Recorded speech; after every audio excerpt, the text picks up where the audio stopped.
am Jeff Reber over at ERA Heavener Realty in Jacksonville, Florida, joined by the famous Dave Lashbrook of Navigator Mortgage. Dave, say hello. Hey, how you doing, Jeff? I'm doing pretty good, man. So we're here to talk about mortgages. But before we get into our first questions, or our first question of the day, tell us a little bit about, I guess, your background, what you do, what you enjoy doing on the weekend, anything in 30 seconds or less that you think would be relevant. My background in mortgages, I've been working in this business since 2003. I've worked all sides of it, from a broker, which is what I am now, with, kind of working with multiple different banks, to working as a direct lender for a bank, and everything in between. So I've got a pretty wide variety of experience and a decent amount of time under my belt. Cool. So that's Dave in a nutshell. Let's get straight to business then. So our first question was, I guess, where is the mortgage market today? If I'm thinking about buying, and maybe I'm thinking about refinancing, what are you seeing rates at on average, and where do you see rates going in the near to medium future, let's call it? Yep. And why? Like, what can we keep our eye on in the media, or tracking things online to know, hey, mortgage interest rates are about to go up? Mm-hmm. Absolutely. Well, there's a couple of things to consider. And first of all, if you watch any financial TV or anything like that, what you'll find is that there's always about 50% of the people that say it's going this way, and the other 50% say it's going that way. And both of them are wrong about half the time. So we need something to talk about on, business news all day, every day. Though. Exactly. Fill in the airtime. And the same is true with mortgage rates. There's always a bunch of people kind of forecasting what they think is going to happen. Some are reliable, some are not so much. With any discussion of that, where we are right now, 30-year fixed rates the last month or so have been in the lower 4% range, kind of depending on credit and how much money you're putting down and that sort of thing. Okay.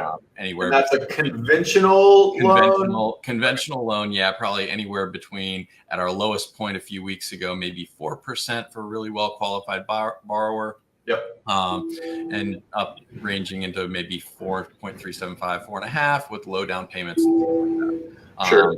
FHA loans are going to run a little bit lower on interest rate, but those carry some extra costs. Those are running probably anywhere between maybe 3.6 and 3.8. And you have on FHA mortgage insurance that will, when you blend that into the rate, what's that making the rate effectively to compare it? The effective rate is going to be up in the upper fours. Yeah. So it winds up being a little bit more expensive, but really FHA versus conventional, that depends on all the particulars of the borrower. It's going to be their credit score. It's going to be how much money they have to put into the transaction, their debt to income ratio, all of that. It weighs out which is more expensive and which is less expensive. And it's kind of a case by case situation. So we'll call it 4 to high 4s. And that historically is a great mortgage. Really good. Rate on a 30-year mortgage, because you can look back over time. And I wasn't doing business in the early 80s, but I've seen the spreadsheets and the articles where people were borrowing money at 14 to 17%. Absolutely. On a 30-year mortgage. So in the grand scheme of things, those are still really good rates. So that's great for today. Give me your 2 cents on where are we headed through the end of 19 and maybe early 2020. Any market movement, any interest rate movement you're anticipating?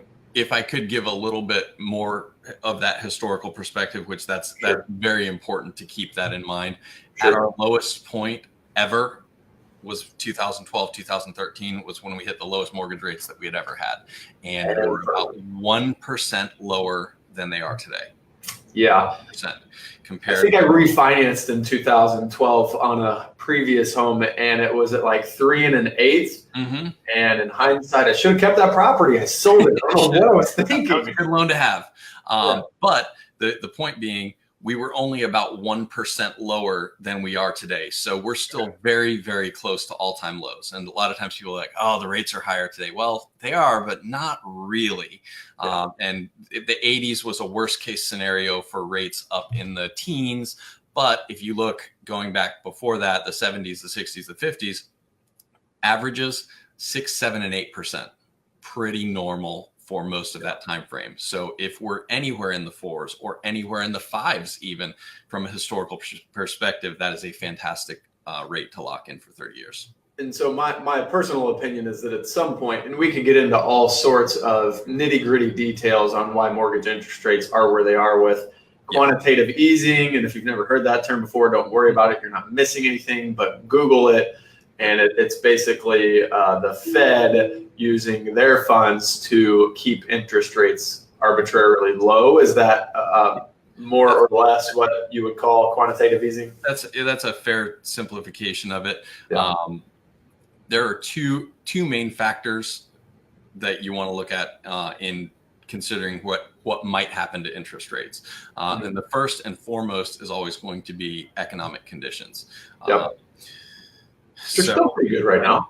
Which things are good right now, which typically would see rates rising. Sure.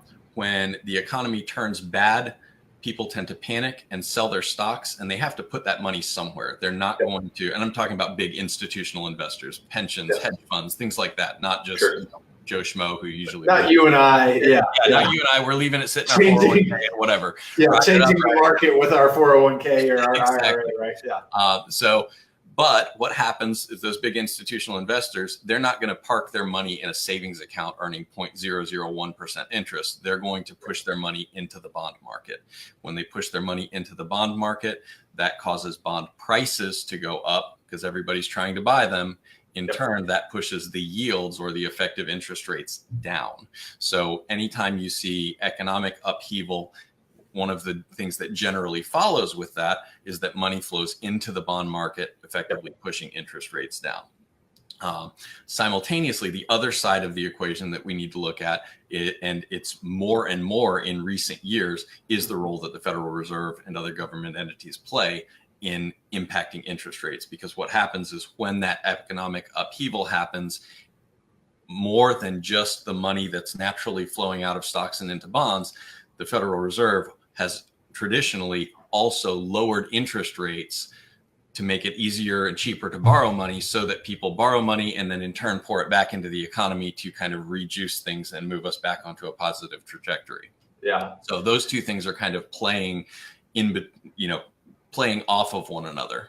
Yeah. And or at least maybe not you, but I always think that these things are kind of functionally set. Like interest rates are going to take a certain path, but it's all based on human behavior. And like we do all sorts of screwy stuff all the time. So who knows? That said, I'm going to put you on the spot. Give me a prediction for March 2020. What's a 30-year fixed rate conventional loan? Is it same, higher, lower? What do you think? That there are so many variables in that. I would expect that I'm not getting on that spot. I would suspect that we will be in a similar range to where we are now. And what I mean by that is plus or minus maybe 1%. Like if we move to 5.25%, I don't think that would be disastrous for it. On somebody borrowing $300,000, 1%. So they go from 4 to 5. What does that mean monthly? Any idea off the top of your head? It's going to be about $150,000. I'm sorry. It's going to be about $150 per month in their monthly payment. Okay. At that price point. So if they're buying for $300,000 and they're putting 5% down, they've got a loan of $285,000. That loan, if they had 4.375, for example, I looked up because you gave me homework to do. 4.375 with a $285,000 loan is going to put your principal and interest payment, not including taxes and insurance, around $1,422. Okay. We raise that interest rate to 5.375. It's going to come by about $150 a month. So there you go. I mean, it's more money, not the end of the world, though. Not the end of the world. Yeah. But what I think is helpful in looking at that possibility of interest rates changing is what that does to your effective purchasing power, because that same difference of $150 a month would equal about $30,000 more in purchase price. Okay. So what that means is if you locked in today, decide to buy, okay, I'm going to buy today, I could have the same payment on a $330,000 house that I could have a year from now if rates were 5.375 on a $300,000 house. It's the difference between having a pool and not having a pool. So and not having a pool. If you want a pool, bedroom. You need to go today, right now. Exactly. There you go. All right, let's move from that one. So next question, and this is something that I'm sure you hear often, I hear it pretty frequently, is how much money do I need to buy a house? Like down payment wise, how much cash do I need? And the answer can vary widely. So I'll let you take from that question what you will, and maybe give us a couple examples of how you can answer it differently depending on the situation. And go for it. Yep, excellent. That is one of the most common questions, and it's also one of the questions that a lot of customers get wrong if you ask it to them. They don't know how much they need and that sort of thing. Well, and why would they know? Like, that's not what they do every day for a living. Yeah. Who needs to keep up with it until you're going to do it? So exactly. It's not on people's radar until it is, and then it's like, oh, what? Am I prepared? Am I not? Whatever. So the answer could be anywhere from $0 all the way to as much as you want. Generally speaking, the more money you have to put into the transaction, the more favorable your terms are going to be. You're going to get a little bit better interest rates, a little bit better closing costs, things like that, if you're putting some more of your own skin in the game versus not. That said, there's a few really good zero down payment programs. First of all, for all of our service members, the VA loan, zero down, super cheap, low interest rates, great program all the way around. And a lot of our local service members use that here. Another great zero down program is the USDA lending program. That's for rural areas. So Duval County's out. There are places in St. Johns and Clay County. If you're trying to kind of go out in the woods a little bit, that could be a good option for you with zero down. Sure. Outside of those two, for traditional mortgages, you'd be looking at conventional loans or FHA loans. With conventional loan, you need a 3% down payment as a minimum, and as on an FHA, it would be a 3.5% down payment. So you're talking not a whole lot of money for a lot of buyers. If you're looking at the $200,000 range, something like that, you need about $6,000. So it's not an insurmountable obstacle. And that's not to say that there aren't additional closing costs, but oftentimes, if you're working with a good agent who's helping you out and negotiating the deal well, you can ask for a seller to pay for the buyer closing costs to limit your cash out of pocket so that you have to go put that pool in later. And then talk for just a second about down payment assistance programs like what's the one presently? I think it's called Home is one of them. Bond program. Yeah, the Florida Bond program. Yeah. So give me pros and cons. So they're going to give you some money, but it has strings attached. So what are the strings that people need to be aware of that are kind of fine print type stuff? Yeah, absolutely. Those programs can help people get into homes when they don't have a down payment. Sure. And it's speaking in broad strokes,